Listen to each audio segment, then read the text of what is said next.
Combining like terms 1. Previously, we have only interacted with one type of tile, the small square. And the small square represented an integer. If it was blue, it represented positive 1. If it was red, it represented negative 1. In this video, we'll be exploring a new type of tile and seeing how these tiles interact. The new tile that we're going to introduce is going to be this rectangle piece.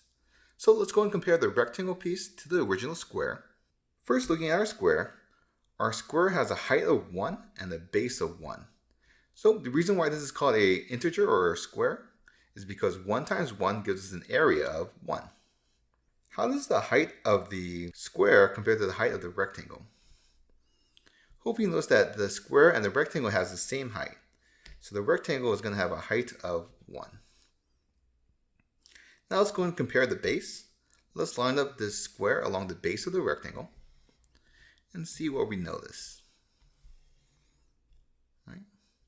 Do you know exactly what the base of the rectangle is? So it looks like it's more than 3 but less than 4. But do we know exactly what it is? What do we call something that we don't know what exactly it is? What do we call an unknown? Usually we call an unknown x. So this rectangle has a base of x and a height of 1. So what's the area of this rectangle piece? 1 times x is going to be x. So the new tile that we're introducing is going to be our x tile. And the reason it's called x is because it has a height 1 and an unknown base. What can we do with the x tile? Just like the square, we can move our x tile. Right? We can rotate it since this is a rectangle. It has a different base and height. And we can also change it from positive to negative. How does a positive x interact with a negative x? What do you think is going to happen when we combine these two? Just like with our ones, when we have a positive and a negative, these are going to cancel out, giving us 0. Can we combine a 1 and a negative x? Do you think 1 and negative x are going to cancel each other out? Let's go ahead and combine. So it turns out 1's and x's cannot interact. So when we're dealing with different types of tiles, only like tiles can interact with each other. So for example, only x's can cancel out x's, and only 1's can interact with 1's. So keep that in mind as we explore the next couple of problems. Problem 1. Notice here we have different types of tiles. The way we solve problems like this is that we want to group tiles, we want to group like terms together. So we're going to put all the x's together, and then we're going to put all the 1's together. So let's go and start with the x's. Let's combine 2x and 3x. What's 2x plus 3x? If I put 2x and 3x next to each other, what's 2x plus 3x? How many x's do we have? That's going to be 5 x's. All right, now let's go ahead and deal with our 1's. What's 4 plus 5? Let's put the 1's together. If I count these up, 4 plus 5 more, that's going to be 9. So after grouping terms or combining like terms, we see that our final answer is going to be 5x plus 9. We have 5 blue rectangles and 9 squares. Problem 2. We're going to group all the x's together. So what's negative x and negative 5x?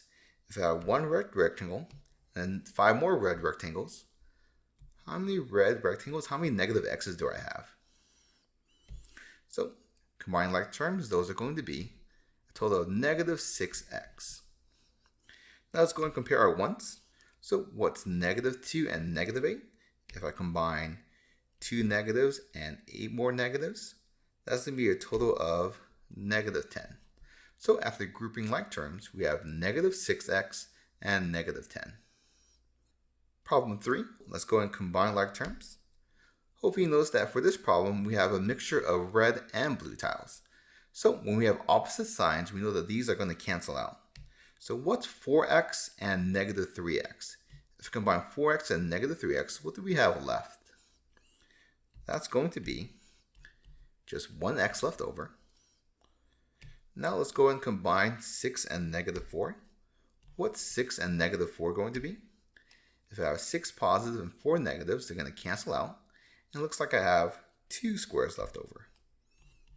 So our final answer is going to be x plus 2.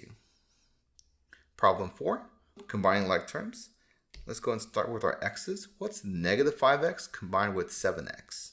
combining our x's together. Opposites are going to cancel out. And it looks like we have 2 x's left over. All right, now let's go ahead and combine our 1's. We have positive 3 and negative 6. Notice that opposites are going to cancel out. So what do we have left? 3 and negative 6 combined to get negative 3. Problem 5. Let's go ahead and combine like terms. Let's put our x's together. What's negative 8x plus 4x? Opposites are going to cancel out. So we're left with negative 4x left over. So we have negative 4x. Now let's go and compare our 1's. We have 9 positives and 2 negatives. What's 9 positives and 2 negatives going to be? These are going to cancel out. It looks like we have 7 squares left behind. So our final answer is going to be negative 4x plus 7. When combining like terms, we want to group all the x's together and all the 1's together.